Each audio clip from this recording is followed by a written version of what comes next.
Hi, this is Peter Schweizer, and welcome to the Drilldown, where we relentlessly expose cronyism, corruption, and the abuse of power in Washington, D.C. I'm your host, and of course, the co-host here is Eric Keggers. Eric, are you ready for the holidays? I think so, and if we're not, then our children will quickly let us know that we're not, and no one's ever really ready for the holidays when it means your children are off of school for like a month. So this, to me, is a very telling question that kind of divides what people expect from the holidays. What is your favorite Christmas movie that you think sort of epitomizes the experience of Christmas as you see it?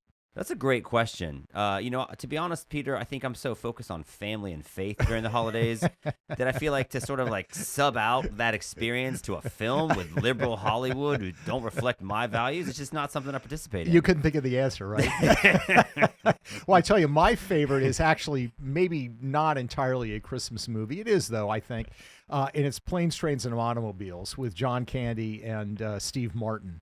And for those of you who have not seen it, you should see it. But it's about the struggles they go to kind of get home for Christmas. Mm-hmm. And a lot of people are experiencing that now with the holidays between Thanksgiving and Christmas.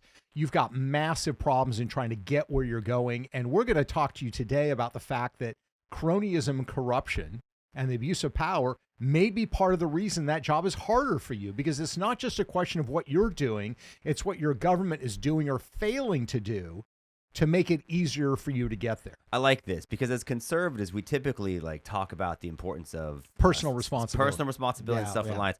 But what we're telling you today is that if your holiday season's bad, it's not because you have bad relationships with your family. It's because of Joe Biden.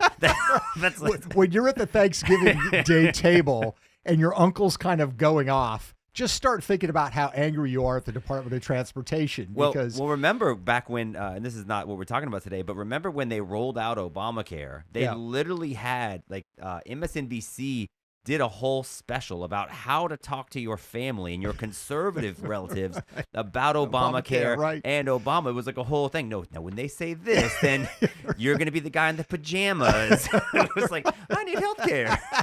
So there is always a constant intermingling between politics and family. But you're right, the holidays, they bring out a lot of stress and a lot of challenges. And I think the point is, it's not to say that your relationship with your family is the government's fault. But if you get stuck in traffic on the road or in the airplanes, or if you have a potentially questionable experience on an airplane, there is, I think, a role that the government's playing there that it is possibly relevant. Beats walking, huh? You know, you're going to be in Chicago in less than 3 hours around there. We don't have any traffic, and I don't think we should. It's Thanksgiving. Absolutely. I mean, one of the basic functions of government is to take care of the infrastructure. That means making sure it's easier for planes to fly, that they're safe, but they're also efficient. Same things on the road. And for Thanksgiving, we know that close to 5 million people are going to be flying, right, over the weekend. And we also know that by one poll, 48%, almost half of Americans say they're driving somewhere at some significant distance to be with family members on Thanksgiving. So people are going to be in planes, I guess some trains, and certainly automobiles. Probably not very many trains anymore. It's a dated reference. Dutch is another great Thanksgiving movie, by the way, with Ed O'Neill. You can find it on HBO Max. I highly recommend it. It's kind of a travel story with Ethan Embry. But yeah, so people are flying and driving, and there's going to be some challenges. And I was, looking at this. We'll start with the Airline Experience. Yes. So we knew that there would be a pilot shortage. That's been a known thing. Yep. And then COVID exacerbated that. There was already going to be a naturally occurring pilot shortage because of rules about when their mandatory retirement age is going to be and just the age of the pilot class. And then COVID, because what happened, obviously everybody stopped traveling, and so it exacerbated that. The airline said, okay, well, let's just force a lot of people into early retirement. That way we'll cut costs. And so they did. They let a lot of staff go. And then once COVID sort of seemed to be in the rearview mirror, people was like, hey, we're ready to go. And so the airlines had to staff back up. They hired 54 pilots in 2021. And then 2022, because people are traveling a lot more, they set a record to hire 10,000 more pilots. Like, man, that's a lot of pilots. Right. And then this year, it's even more, 30% more than that. They're on track to hire 13,000 pilots. Yeah. And so it's like, okay, so that's good. And generally speaking, I think we have to give the airline industry some credit. I had to look at this up. When was the last time we had a major accident in... a long time. It's been a long time, decade. Yeah, it's been 2009 since we had a major passenger crash. So anybody that's out there that's worried about air travel, hey, it's very been safe. 14 years. Safe-ish. Safe. Depends on the airline, right? Is that what you're saying? Well, because here's what the problem is that we have a pilot experience issue. There's a couple things happening here. We have a pilot experience thing, and so if you looked at the 322 accidents from January of 2000 to 2009, now that's not to say like a full-on travesty, but things like a plane turning the wrong way and a different plane almost landing on it, like kind of like disasters averted type thing. They do find to be a correlation between the more experienced pilots and the lack of accident that way. So, that's one issue that we're seeing with air travel. So the mandatory retirement age, is that a government requirement? I mean, the airlines don't set this themselves, right? I think this is a government requirement, and I want to say that at 65 is the age for retirement. And, you kind of wonder, like, Commander-in-Chief is 81 years old. Certainly a guy that's 65 should be able to fly a plane. I mean, it seems to me that that's one of those regulations when people didn't live as long, the average person died at, age 72. We probably ought to have them retire at 65, but people are living longer. People are healthier. People are more clear. And I wonder if that wouldn't help solve some of these problems because they're dealing with these archaic rules from decades ago. That's actually a great point because I wanted to say, I don't know, man, would you want to be stuck in a plane being piloted by somebody's grandparent, But then if you think about it, the older drivers tend to be more responsible. Dude, I might leave your blinker on for half a mile, but I was going to say, are you going to go with the grandpa or are you going to go with Gen X? I mean, I'm going with grandpa. You've ridden with me. So a lack of experience is one issue that is we haven't seen any major accidents, but there've been some delays and some people say the lack of experience. But this is actually a much more serious issue with air travel lately. And I think, again, you have to give Pete Buttigieg credit for, we had an issue where a lot of flights were being canceled and there was some issues with the airlines, how kind of task-oriented or how held to task are they being by the administration. They seem to have cleaned that up. But this is a real thing. We have a decent number of pilots who are crazy, but they won't say anything or get help because then they won't be able to fly. Right. So the taking language, their job away. Yeah, the language from the FAA is actually pretty blunt. They say it will revoke a pilot's medical certificate if it becomes aware of significant mental health issues. Yeah. And so if you're found lying to the FAA, you face 5 years in prison and a $250,000 fine. And so what it leads to is these pilots, if let's say you have a lot of strain, a lot of stress, a lot of anxiety, and you might need to seek counseling, well, there's a real fear that if you then say, hey, I'm seeking mental health treatment, then the FAA will revoke your license. Yeah. And it's led to some pretty interesting incidents, which I had no idea had happened on airlines. Yeah. Alaska Airlines had a problem like this that people probably read about just recently. And this is a pilot who was actually not flying the plane, but he was sitting in, I guess, the jump seat behind the pilot and the co-pilot and decided that it might be a good idea to, pull the fire extinguisher handles, which would extinguish the engines and lead to the plane to crash. Now, apparently there was a struggle. The crew, I mean, can you just imagine you're sitting in the back of this plane mad because the movie's not working right or they don't have the movie you want to watch, and there's guys like grappling in the pilot's cockpit trying to determine the future of this plane. So those sorts of things happen. And of course, last year, a guy named Jonathan J. Dunn was indicted for interfering with the crew in a commercial flight. He was the first officer allegedly interfered in the performance of a crew member by using a firearm to assault and intimidate the captain. So these things do happen. By the way, the guy from the Alaska Airlines flight hadn't slept in 40 hours, had recently taken magic mushrooms. Yeah, it's no good. Had been depressed for months, if not years. This guy was actively employed as a pilot.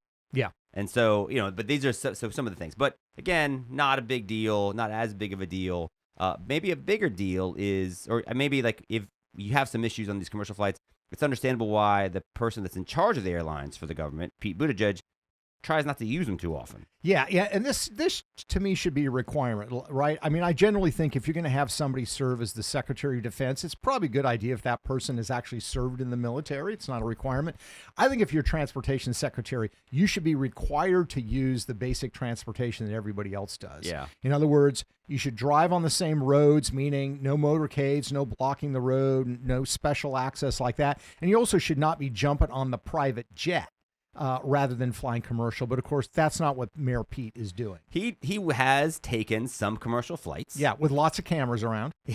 He has also taken a few non-commercial flights. Yeah. And this is his quotes on this are pretty money. He's like, well, they usually, quote unquote, save the taxpayers' dollars when he takes a private plane. Which is ridiculous. How is it possible that you're actually saving money taking a private jet? Yeah, that's weird, right? He's taken at least 18 flights using taxpayer-funded private jets since early 2021. Now, he's not the only person to do that. There's been some Trump officials that had done this as well. Elaine Chao was one. We actually had a dude, former HHS Secretary Tom Price, had to resign. And when it was revealed that he'd been taking private jets to the tune of more than $1 million. But Mayor Pete has, he's got a couple issues here. Number one is it's the expense of the flights. It's another thing is like he's not actually disclosing how much they cost when he uses them. And there's some suspicion that when he uses these government-funded private jets, they're not always in furtherance of the mission of the department. Well, to wit, in September of 2022, Buttigieg used a government jet for a round-trip journey to Montreal, Canada. Mm-hmm. Now, is it like Franco-Canadian relations? Yeah, they're probably discussing transportation policy. No, it was actually to attend a ceremony hosted by a large Canadian gay rights organization where he received an award for his, quote, contributions to the advancements of LGBTQ rights. This was a government plane. Taxpayers paid for him to fly on the plane.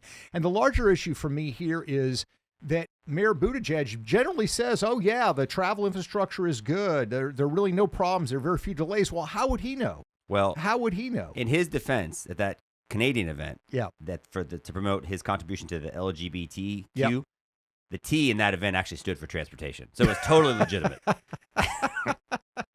Yeah, and the L stands for Learjet.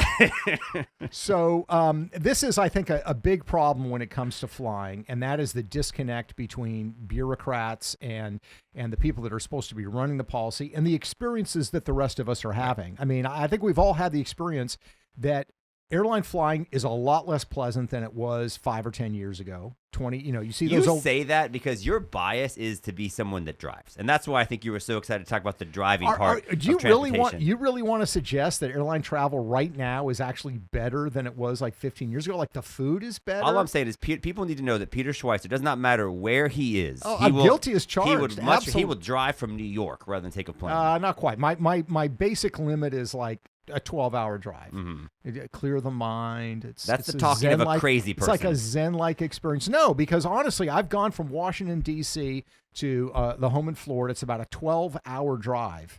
The flight is an hour and 45 minutes to Atlanta and then another, 45 minutes. I've actually made it quicker driving than when you count in delays. But look at the experience when you're on the plane. It's crowded.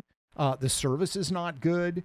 The seats are certainly smaller. I mean, I know I've put on a few pounds over the last 20 years, but still, everything, the experience is worse. And yet what we get from Washington, D.C. is, no, everything's great. Mm-hmm. What are you complaining about? That's particularly true, not just on the airlines, but on the roadways. This is where most people will be traveling on Thanksgiving. And here it's terrible when you look at the quality of the infrastructure. And we just passed a new big bill. You're welcome. With Joe Biden. Who's going to fix the problem except what? So what's the problem with the bill? Well, this is why I think it matters, right? And I think you make a great point about this, is that it was the point of the infrastructure bill to actually improve infrastructure. And if it was, then it seems like you'd have certain safeguards in place. You'd have, to your point, people who's, maybe a former traffic engineer or somebody who has experience with roadway management. Instead, to help oversee the infrastructure bill, they have the former New Orleans mayor. Because when I think about elite infrastructure, you know what I think? Yeah. And clean government. New Orleans. That's right. Yeah. What are we doing? It's like putting Penny Pritzker in charge of Ukraine. Well, and so in the case of Mitch Landrieu, he was, of course, mayor of New Orleans, and there was a scandal there. No. Imagine that. When he was mayor, he decided that they were going to upgrade Bourbon Street. Right. Okay. Makes sense. Major tourist attraction. Seems like a worthwhile investment. So it was a $40 million citywide public safety plan, and there was going to be a $6 million renovation project for Bourbon Street. So who actually got the contracts to do that? Well, number one, Hard Rock Construction. Its owners, of course, were major contributors to Mitch Landrieu's campaign, $7,500 to his mayoral campaign, which is a lot because for a mayoral race, That's a smaller round. But you talk about Louisiana and like roads, is like all the King's Men kind of stuff, right? Yeah, like Huey Long. Yeah, exactly. Well, and even better, when it came to actually repaving Bourbon Street. Now, you imagine there's got to be all these paving companies in Louisiana, right? You see them all the time when you're out on I-10 or whatever. The one that happened to do it for Mitch Landrieu's project in Bourbon Street was actually called Landrieu Concrete. Common name, could be anybody. It's his cousin. His cousin got the contract to repave the road. So imagine that's what happened in New Orleans with, $40 million. We're talking the infrastructure project, $1 trillion to spend. And when they structured this, they did not set up an independent auditing authority to actually monitor and look at how projects are being funded and who's getting the bids. So the information's coming, not to use another driving metaphor, but fast and furious. So just to reset for a second, what we have is the guy who's in charge of essentially overseeing the infrastructure spending in this country used to be the mayor of New Orleans. And when he was in charge of an infrastructure project in his city of New Orleans, Bourbon Street, he hired a company, or they used a company that was run by his relative to help do that. Right. Okay. His cousin. So that seems less than ideal. Yeah. Right? Less than ideal. Okay. And so now he's in charge of the whole infrastructure spending plan, which is a much larger economy of scale. Yeah. $1 trillion. And you're saying that we lack basic ethical kind of infrastructure to oversee and make sure that the money gets spent in ways that actually improve infrastructure. Yeah, and this is not me just saying it. The Brookings Institution, which is a sort of liberal think tank in D.C., said that if you look at the legislation, it does not have an independent authority to assess the merits of projects. Mitch Landrieu is going to be calling the shots. There's no independent accountability. And a lot of people will tell you that these kinds of projects are notorious for massive handouts to not only cousins of Mitch Landrieu, but major projects, major corporations that are donors to political figures. And all you have to do is look at the so-called Big Dig in Boston, which is what, 10 years still behind? Still going on. They're still digging. So the bad. Big Dig, they're still digging. 10 years behind schedule, a couple of $1 billion. Or look at the other side of the country, California, that was supposed to have that rail system. Remember? They've been talking about the rail system for 15 years. The original cost, I think, was supposed to be like $10 billion. It's now over $100 billion, and it's nowhere close to being done. So these are magnets for cronyism and corruption. Which, by the way, that's when Rick Scott was governor of Florida. He turned down federal money that was going to be used to build a high-speed rail system in Florida. And everyone's like, what are you doing? And he's like, no, it's because these things are boondoggles. These things are wildly expensive. And so I think in hindsight, he probably was proven to be correct. Now, here's the weird part about why they chose to structure the spending like this without the thing in place to oversee the accuracy and the ethical nature of the spending, because they've done it before, right? The Recovery Act, the kids, like I'm saying, other big spending projects, they say, no, we get that this is a lot of money. This is taxpayer money. So we're going to have coordinated independent oversight for the funding, but they don't. And so there's actually a bill that exhorts these federal agencies to, quote, establish sufficient transparency, accountability, and reporting for oversight measures, but they actually fail to do anything like that themselves. In fact, this is, I think, the best stat. You found this. The bill, 2,000 pages. Right. How many times do you think the word fraud appears in the bill? Oh, I got to think at least 600 to 1,000. Right, because like every other page, like, hey, we want to make sure we monitor this. Yeah. It's 7 times. In other words, 7 out of 2,000 pages. So they're worried about giving the money away. They're not so much worried about where it goes. Well, and this is the pattern we see. I mean, think about the relief money, the so-called relief money that came out of COVID, and you see all these advertisements for, hey, if your business, went through COVID, you can get $32,000 an employee. That program is rife with fraud. The problem is the government doesn't really pursue prosecuting those cases, because the goal is eventually just to get money out there. It's a stimulant. It's like throwing, the old analogy, throw cash outside of a helicopter. They don't really care who gets it. They just want the money out there because it's supposed to stimulate the economy. Which, by the way, if you're like going to somebody's crusty relative's house, you want to like earn some points. Like if you're like dating somebody and you get invited there, what are you going to bring? Well, I thought I might bring a turkey, but maybe with the side of inflation, eh? But to the point, it's not unconnected. The amount of money the government is just giving away with lack of Right. concern for where it goes, I think you can say is absolutely a contributing factor to the fact that the economy is in a state of inflation right now. Things cost more money because there's more money being put out there with little regard of where it ends up. And this is also a contributing factor, too, if you're listening to this podcast and you're heading to Thanksgiving or Christmas with your family members and you're stuck in traffic. This may very well be one of the reasons. These infrastructure projects don't get done. They get there are overruns in terms of time, in terms of money. The quality, I mean, this is another thing that the Brookings Institute talks about. These projects are notorious for using poor quality products to boost the profit margins for contractors. They had a big scandal out in the Bay Area where they were building a bridge and using subpar concrete. Not a good idea on bridges going over the bay. So if you don't have the oversight, it's not because they don't know this is a problem. I would argue it's because they do know it's a problem, but they're benefiting their cronies and their friends. And the idea that a guy like Mitch Landrieu, basically a career politician who was the mayor of New Orleans, as we talked about, a city rife with this kind of cronyism, was plucked and chosen to be the one individual who's going to oversee this, tells you all you need to know about where this money's actually going and why I think so many people should be rightfully frustrated about the lack of infrastructure that makes travel so difficult these days. The good news about this podcast is not only have we informed our audience about, sort of some of the perils of government spending as it relates to transportation and infrastructure projects specifically, I think we've actually managed to grow the audience by finding a new constituency of people that will like this podcast. And that's the agoraphobiacs, right? People that refuse. They now have all this sufficient validation. See, I shouldn't leave my house. Yeah, Schweizer Neggers told me not to go. I don't like my family anyway. Well, and here's the thing: not to be completely down in the holidays, because there's so much to be thankful for. But I would say it's not the infrastructure. It's going to get worse because think about this: how do we fund most infrastructure projects in the United States today? It's gas taxes, right? Mm-hmm. Gas taxes are going to upkeep of roads and bridges. What has the administration been pushing? Electric vehicles. Yeah. Do electric vehicles buy gasoline? No. So if they get their way, we're going to see a decline in the amount of money that's actually available for upgrading roads, even though electric vehicles use the same darn roads that people with combustion engines do as well. Well, unless they go to, which is where I think a lot of cities have been trying to go to, it's a mileage tax, not a gas tax anymore, right? Yeah. And they say that's one reason why you can get, it's more fair. They say it's more equitable, but what it actually does is it taxes you for how much you drive as opposed to how much fuel you use. Exactly. And I think that is actually a dangerous and, in my opinion, fundamentally un-American thing. If you remember when we did this film, The Creepy Line, Jordan Peterson, who was in it, I thought it was maybe one of the smartest things I'd ever heard said by him. You say smart things all the time, but but he said, a car is not just a vehicle; it's a license for individual sovereignty and freedom.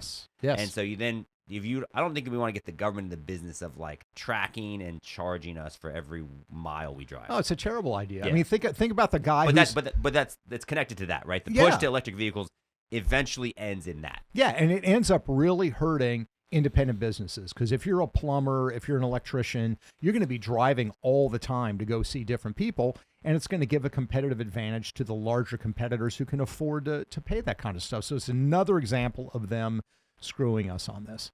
So what's the solution? Happy holidays. Yeah, exactly. So what's the solution? What should we here at GAI do? What should other people do to overcome this? Well, given your intense and irrational hatred for commercial air travel, I think what we should do is offer up a sponsorship for this podcast to NetJets, and then we can just use their account to go wherever it is that we need to. I'd be open for that. Thank you. That's a great NetJets. Call us. No, but I think honestly what people should be doing is letting their elected officials know they care about this stuff. Mm-hmm. And people will always say to me, oh, politicians don't care. They do actually care. The problem is they don't think people actually pay attention to this stuff. They put out the press release, oh, we passed $1 trillion. There's going to be new infrastructure. There's going to be upgraded bridges. Everything's going to be great. And they just assume everybody's going to sort of drive by and not pay attention to the details. You need to let them know that this is something that you care about. It affects your family. It affects safety. A lot of bridges in this country are very, very old, need to be upgraded. They're not being upgraded. Why? Because we're wasting money through these kinds of, crony acts that Mitch Landrieu and his ilk are pushing on us. Well, let me just say this. It's the second type of spending bill that I think has the same concern. We talked before with some of the green energy spending. I think it was the smart grid department within the Department of Energy that they said they have to spend something like $32 million a day in order just to keep up with the amount of money they've been given. But think about this, like just in terms of like Ukraine is the new front of essentially what's happening with the Biden administration green energy policy anyway. In one program alone, the Department of Energy needs to distribute $32 million per day. Per day. Oh, man. To meet a 2026 deadline. And that's cool, except for we haven't hired the people to do it. And by the way, as we talked about on a few podcasts ago, the people that got the most money, those agencies got the most money to give away, got the least amount of money for oversight from the Inspector General's offices.